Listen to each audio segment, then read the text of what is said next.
अरे फुले तुम्हारा मिशन अधूरा, अरे शाहू तुम्हारा मिशन अधूरा। बाबा के सम्मान में साथियों, महाराष्ट्र प्रदेश में जिला वाशिम है और बहुजनों का सैलाब है, और आपके बीच बहुजन गीतकारों ने जो यहाँ पे बहुजन महापुरुषों के याद में रखे गए इस कार्यक्रम में जो समा बनता है, उसमें एक विशेष बात यह है कि इस मंच से जो भी नारा यहाँ लगा, अगर उधर से आवाज आई तो वाशिम जिले में एक विशेष बात है, और वो बात यह है कि पलटकर जो आवाज आई उसमें सबसे ज्यादा तेज आवाज अगर आई तो यहाँ मौजूद 25 साल से कम उम्र के नौजवानों की आवाज यहाँ मंच पर आई। मैं नितिन सिंह, केंद्रीय प्रभारी बहुजन समाज पार्टी की तरफ से आपके बीच आया।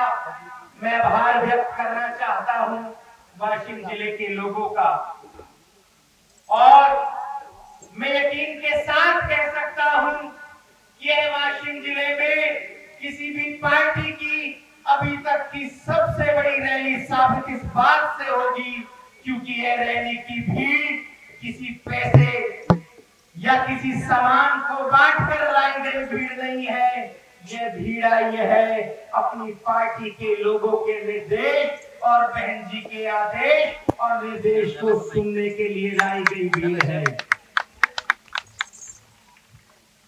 साथियों, महाराष्ट्र ने, प्रदेश ने इस देश के लोगों को और पूरे विश्व के लोगों को जो दिया वह तो आपसे बेहतर कोई नहीं जान सकता। आज आपके बीच हम अपनी बात रख रहे हैं और जिन महापुरुषों को याद कर रहे हैं, विशेष तौर पर फूले शाहू अम्बेडकर को, उनकी जन्मभूमि और कर्मभूमि भी महाराष्ट्र नहीं, लेकिन साथियों, बाबा साहेब ने इस देश को संविधान दिया और देश के गरीबों को ऐसी ताकत दी कि उस ताकत के बलबूते पर वह आसमान को छू सकते हैं। लेकिन विडंबना देखिए कि आजादी के बाद जब देश में संविधान लागू हुआ तो जिन लोगों ने इस देश पर कब्जा किया हुआ था सैकड़ों साल, हजारों साल, आपके सारे हक अधिकारों को छीना हुआ था, वह आपके उठने से या कुछ भी जानने से पहले ये समझ गए कि ये बच्चे बाबा साहब के बच्चे हैं और बाबा साहब ने इनके लिए जो संविधान में ताकतें दी हैं, यह वे लोग हैं कि परिश्रम और संघर्ष के माध्यम से बहुत कम समय में ये अपना मंच बना लेंगे। बहुत कम समय में ये दलितों की, पिछड़ों की, अल्पसंख्यकों की और देश के सर्वजन समाज के मेहनतकश लोगों की देश की सबसे बड़ी पार्टी बना लेंगे, क्योंकि वह जानते थे बाबा साहब के द्वारा जो दिया जा रहा है संविधान है, ये लोग पूछेंगे कि संविधान से पहले भी अगली पंक्ति में खड़े हुए समाज के पास सब कुछ था, वे लोग पहले भी पूंजीपति थे।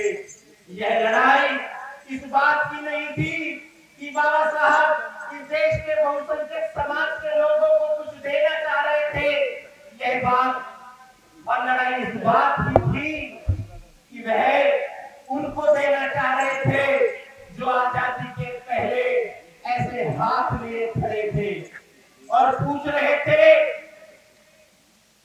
कि देश में व्यापार तुम्हारा, इंडस्ट्री तुम्हारी, फैक्ट्री तुम्हारी, हमारा क्या? देश में अस्पताल तुम्हारे, विद्यालय तुम्हारे, उसमें पढ़ने वाले बच्चे तुम्हारे, लोग तुम्हारे। इस देश के दलित का, पिछड़े का, बहुसंख्यक समाज के लोगों का हमारा क्या? इस देश में खुशी तुम्हारी, सफलता तुम्हारी, हमारा क्या? हमारे हिस्से आई तो लाचारी, मुफलिसी और सिर्फ मायूसी। मेरे साथियों, लेकिन कोई भी चीज हमेशा के लिए नहीं होती, और जिस बात का शक ऐसी ताकतों को था जो गैर मानवतावादी थी, जो चाहती थी इस देश के जो शोषित है, पीड़ित है, इनके बीच से अगर कोई संविधान की ताकत को समझते हुए निकलेगा, वैसा ही हुआ। मान्यवर साहब ने आपको आपका मंच दे दिया, आपको आपका रंग दे दिया, आपको आपका बैनर दे दिया, आपको आपका सिंबल दे दिया, और यकीन मानिए इस देश को, देश के लोकतंत्र में सबसे ज्यादा जनप्रिय और सबसे ज्यादा ताकतवर नेता के रूप में आदरणीय बहन जी जैसा नेता दे दिया। और यही कमी रह गई इनकी रोकने और टोकने की। क्या आदरणीय बहन जी ने मान्यवर साहब, बाबा साहब और सभी महापुरुषों के आदर्शों पर चलते हुए आने वाले समय में जब धीरे धीरे समय बीत रहा था, तो आपके बीच उत्तर प्रदेश जैसे सबसे बड़े राजनीतिक प्रदेश में आपको सरकार मिलेगी, यह विडंबना और यह तकलीफ इन लोगों को होने लगी। साथियों, बहन जी का कसूर सिर्फ इस बात का था कि उन्होंने देश के गरीबों को, मजदूरों को, मुफलिसी से भरे समाज को वह सरकार दे दी जिसके बलबूते पर वो महाराष्ट्र के एक छोटे से जिले वाशिम में भी अपनी ताकत को पहचानते हुए महाराष्ट्र में सरकार बनाने की नींव रख सकते हैं। और यकीन मानिए आज वही दिन आ गया है। बहन जी चाहती तो पूर्व में जब सरकार बनी, देश के छोटी छोटी पार्टियां और देश में राज्य स्तर की अनेक पार्टियां, चाहे महाराष्ट्र प्रदेश की पार्टियां क्यों ना हो, आपके प्रदेश में कई ऐसी राज्य पार्टियां हैं, चाहे एनसीपी हो, चाहे शिवसेना हो, चाहे मनसे हो, चाहे रामदास अठावले की आरपीआई क्यों ना हो, लेकिन कोई भी ऐसी पार्टी नहीं थी जो बहुजन समाज पार्टी की तरह राष्ट्रीय पार्टी हो। साथियों, बहन जी का कसूर बस इतना था कि उन्होंने समझौता न करते हुए कभी केंद्र में कोई पद नहीं लिया।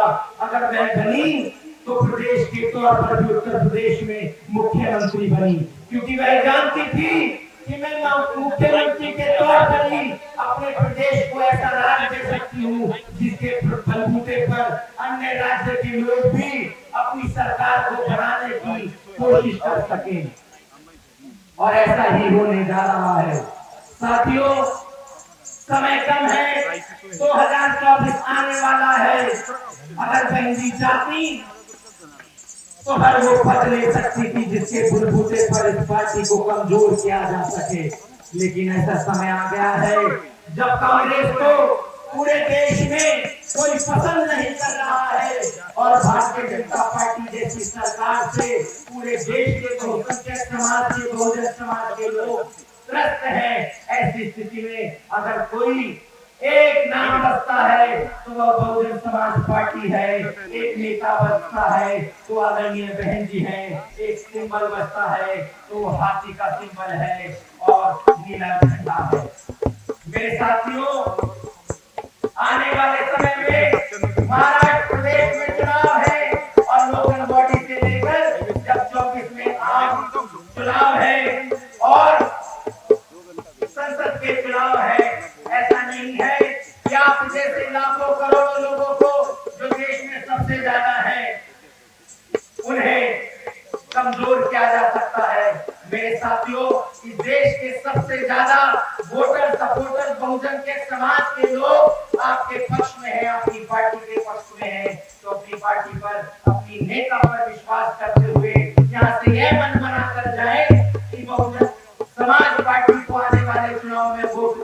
विजय बनाएंगे और आदरणीय बहन जी के हाथ में इस देश की कमान देंगे। इस आशा उम्मीद के साथ, समय कम है, मैं आपसे वायदा और आपसे विदा लेते हुए अपनी बात समाप्त करता हूँ। याच मतदारसंघामध्ये तुमच्या आणि माझ्या समाजाचे, बौद्ध समाजाचे 1,10,000 मत आहेत.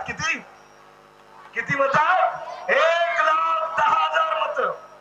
जिंकून येतो माणूस 80,000वर, 63,000वर.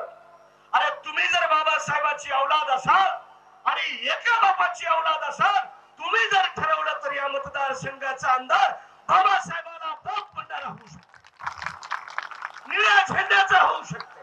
करायचा की नाही? कोणाला या मतदारसंघाचा आमदार निळ्या झेंड्याचा करायचा? हात वर करा. करायचा काय? अरे आवाज येऊ द्या. का काँग्रेसवाल्यांनी पाठवलंय? बीजेपी वाल्यांनी पाठवलं काय? की शिवसेना राष्ट्रवादीवाल्यांनी पाठवलं? आज तुम्ही, कारण तुम्हाला मताचा अधिकार नरेंद्र मोदींनी दिला काय? आवाज येऊ द्या गडो, कॅमेरा फिरवा रे. तुम्हाला मताचा अधिकार नरेंद्र मोदींनी दिला काय? सगळ्यांचा आवाज आला पाहिजे, मागच्याचा पण.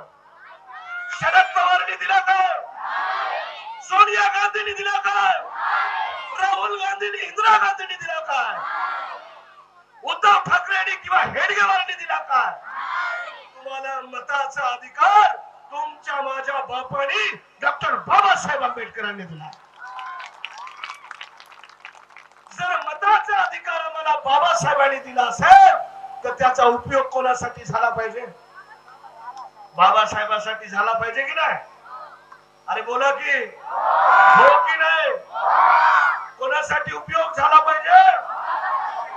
छातीवर हात ठेवून सांगा, जयंतीचा दिवस आहे, आपण बाबासाहेबांसाठी त्याचा उपयोग करतो का? आमच्या मायमावला तर म्हणतात, साहेब चला तिकडे आमचे 2-2 गट आहे, एकीची मी सचिव आहे, एकीची ही अध्यक्ष आहे. बरं मी आशा आहे, ती अंगणवाडी वाली है, फलानी है, धमकी है, असं तुमचं चालतंय जोरदार. आणि माणसं म्हणतात सारा गल्लीच माया माग आहे. या झेंड्यापासून तो त्या झेंड्या, लोक जितके घरात तितके माया भावकीचे. आता ही भावकी, गावकी, गट तट सोडून द्या आणि आज शपथ घ्या. कारण तुमचा माणूस जेव्हा मरतो, महाराष्ट्राच्या विधिमंडळाचा जो विरोधी पक्ष नेता आहे विश्वास कांबळे मेला, तेव्हा काय त्याचं अजित पवारचं तोंड शिवलं होतं का? कोणी दाबलं नाही. विधिमंडळ चालू होतं का? प्रश्न विचारला नाही. अरे तुम्ही मेला काय, जिवंत राहिला काय फरक पडतो? बरं हा थम्सअप अंगठा बहादर आमदार यानं तरी प्रश्न विचारला काय? शिवसेनेचा विरोधी पक्षनेता अंबादास दानवे त्याने विचारला काय? तुम्ही मेलात किंवा जिवंत राहिलात या लोकांच्या नोंदी किंमत नाही आहे. म्हणून तुमच्या मतदारसंघाचा आवाज हा हत्तीवरती बसून या निळ्या झेंड्याचा आवाज महाराष्ट्राच्या विधिमंडळात गेला पाहिजे. पाठवायचा की नाही? दोन्ही हात वर करून सांगा. हे दिल्लीवरून आले नितीन सिंग साहेब, बहनजीला निरोप देणार आहेत जाऊन. या वाशिमचा आमदार निळ्या झेंड्याचा करायचा की नाही? का भगव्याच्या मागे जाता, घड्याळीच्या मागे जाता? बरं अनेक लोकांना चिंता त्या उद्धव ठाकरेची आहे. लोक म्हणतात त्याचं लयच नुकसान झालं, त्याचा पक्ष गेला, त्याची निशाणी गेली, त्याचं सगळंच गेलं. आता त्याचं गेलं, तुझ्या बापाचं काय गेलं? त्याचा बाप म्हणायचा ज्याच्या घरात नाही पीठ, ते काय म्हणतात विद्यापीठ. आता त्याच्या बापाला त्यालाही सांगणार, आमच्या घरात पीठ पण आहे, विद्यापीठ पण आहे आणि आम्ही या देशामध्ये स्वतःची ताकद निर्माण करण्यामध्ये हिट पण आहे. हिट आहोत हिट. देशातल्या सगळ्यात मोठ्या राज्यात 4-4दा निळ्या झेंड्याचं सरकार निर्माण केलं आणि बहन मायावतीची युपीच्या 4 वेळा निळ्या झेंड्याच्या मुख्यमंत्री झाल्या. जर तिकडे निळ्या झेंड्याचा मुख्यमंत्री होऊ शकतो तर वाशिम मध्ये आमदार होऊ शकत नाही का? करायचा का मग? नाही तर तुमची अडचण असते, गुंड शेंडा खांद्यावर शेंडा. बुडा नाही, शेंडा नाही, झेंडे बदलत राहतात. ही निवडणूक आली की याचा झेंडा, पुढच्या निवडणुकीत त्याचा झेंडा. आता आम्हाला झेंडा बदलायचा नाही, कारण हा जो निळा झेंडा आहे हा माझ्या बापाचा डॉक्टर बाबासाहेब आंबेडकरांचा झेंडा आहे. बाबासाहेबांनी त्यांच्या आयुष्यात 2 वेळा निवडणुका लढल्या. किती वेळा? दोन्ही वेळेस बाबासाहेब कशावर उभी होते? हत्तीवरती. कशावर? आणि तोच हत्ती घेऊन आपल्याला विधिमंडळात जायचा. तुम्ही बुद्ध आणि त्याचा धम्म वाचला काय? वाचला काय? ऐकला काय? कोणी लिहिला? बाबासाहेब खोटे लिहू शकतात काय? बाबासाहेब आंबेडकर म्हणतात की सिद्धार्थ गौतम बुद्धाच्या आईच्या स्वप्नात काय आला होता? महामायेच्या काय आला होता? तोच हत्ती आहे हा निळ्या झेंड्यावरचा. आणि आता हाच हत्ती महाराष्ट्राच्या विधिमंडळात घुसवायचा. बाबासाहेब आंबेडकरांनी आपल्याला मालक बनवला, पण बाबासाहेबांशी नातं सांगणारे लोक म्हणतात वाढगं माय. काय देता सांगा? 2 देता का 3 देता? 2 देता का 3 देता? आम्हाला 2ही पाहिजेत नाही, 3ही पाहिजेत नाही, 288 घेऊन महाराष्ट्राचा सीएम बनतो. एवढी ताकद निर्माण करू. आम्हाला 2 नाही पाहिजे, 3 नाही पाहिजे, महाराष्ट्राचे 48 निवडून आणू आणि देशाचा प्रधानमंत्री हो. कारण बाबासाहेबांनी देशाचं संविधान लिहिलं आहे. झोळी घेऊन त्याच्या दारात जाऊ नका. त्यांनी बाबासाहेबांचा अपमान केला. उभा आयुष्यभर ठाकरे म्हणायचे बाबासाहेब निजामाचे हस्तक आहे. अरे ज्यांनी बाबासाहेब आंबेडकरांचा अपमान केला त्याच्या पोराच्या दारात वाडगं घेऊन गेलं पाहिजे काय? बोला जोरात. ताट घेऊन गेलं पाहिजे काय? तुम्हाला गावात शिवसेनेवाले ठोकतात आणि हे शिवसेनेवाल्याच्या दारात जाऊन बसतात. चालेल काय? अरे आवाज येऊ द्या. चालेल काय?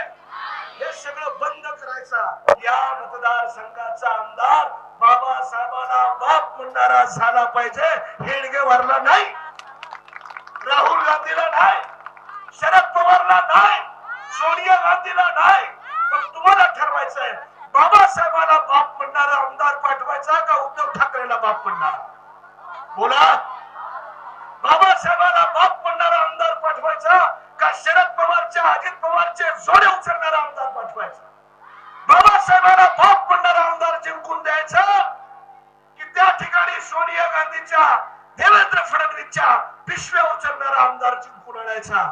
मी मागच्या वेळेस म्हणलो होतो आमदार हा समाजाचा होईल आणि मी आज तुम्हाला शब्द देतो की 2024 मध्ये महाराष्ट्रामध्ये जे 25 आमदार हत्तीवरती जिंकून येतील त्याच्यातला एक हत्ती हा वाशिम मधून जाऊन मुंबईच्या विधानमंडळात पोहोचवायचा की नाही? सीने में फौलाद है, आंबेडकर की औलाद है. रगत तपासून पाहिलं तर गांधीच्या 50 रुपयाच्या पलीकडे काही सापडत नाही. काय म्हणतात आपले लोक? बाबासाहेबांनी सांगितलं सुरा मेरे मज्जपमाद ठाणा वेर म्हणे आणि आपलं मेन म्हणते फुकटात पन्नासाची पाचते का कोणी? असंच आहे का? कसं बरं ज्याचा बाबासाहेबांचा चळवळीवर प्रेम नाही त्याच्या घरावरच मोठा विलास आहे. जे बाबासाहेबांचं काम कधीच करत नाही तो इतक्या जोराने जे म्हणते त्याचा जसा डंडा गळून पडेल. आम्हाला बाबासाहेब आंबेडकरांचा नाही. आपली अडचण अशी आहे, सवय अशी आहे, लग्नाला गेलं म्हणजे भीम, बारशाला गेलं म्हणजे भीम, कुंखाला गेलं म्हणजे भीम. इतकंच काय जयस्वालच्या दुकानावर भेटलं तरी दणकावून जाईल. आता आम्हाला राखेवरती जयस्वालच्या दुकानावरती जय भीम म्हणणारा माणूस पाहिजे नाही. जेव्हा खऱ्या अर्थानं जय भीमचं काम करायचं, बटन दाबायचं काम करायचं, तेव्हा बाबासाहेबाला आठवा, तेव्हा बाबासाहेब आंबेडकरांचं स्मरण करा आणि तेव्हा बाबासाहेब आंबेडकरांच्या विचाराचा आमदार खासदार जिंकून आणा. नाही तर आपल्याकडे 1000-1200 आपल्यापेक्षा कोंबड्या बऱ्या, म्हशी बऱ्या. तर कोंबडी किती रुपयाची येते मावशी तुझ्या गावात? 500ची येते का नाही? काळा कोंबडा असला तर 1000चा. बरोबर आहे की नाही? बकरं 15,000चं, म्हैस 1.5 लाखाची, घोडा 5 लाखाचा. अरे माणसासारखे माणसं आम्ही, आमची 200-300 रुपये किंमत. आपल्या माणसाची किंमत तर नुसती चपटीच आहे. जो एक चपटा त्याच्या खिशात चपटी. आता हे चपटा चपटी वाले चालणार नाही यापुढे. कारण बाबासाहेब आंबेडकर म्हणाले होते, बाबासाहेब खोटं बोलू शकतात का? बाबासाहेब म्हणाले होते तुमच्या मताची किंमत ही मीठ मिरची भाकरी इतकी समजू नका.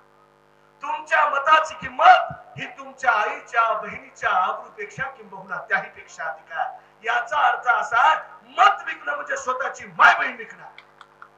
आम्ही भाऊ आमच्या घरात 4 आहे, आमच्या घरात 5 आहे, आमच्या घरात डाळ 4 नाशिकला, 4 कल्याणला, 3 भिवंडीला. भिवंडीवाले मावशे, तुझं पोरग तिथे गवंडी, तू म्हणतो त्याच्या मत गावात मारतो.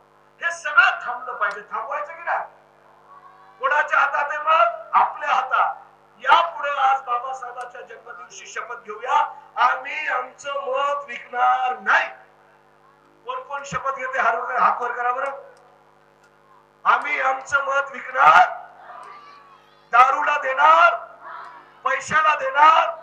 आम्ही यापुढे या मतदारसंघामध्ये आमचं मत हे बाबासाहेबांच्या विचाराला, निळ्या झेंड्याला, बहीण मायावतीजीच्या कामाला, नेतृत्वाला देऊ. इतकंच या ठिकाणी सांगतो आणि थांबतो.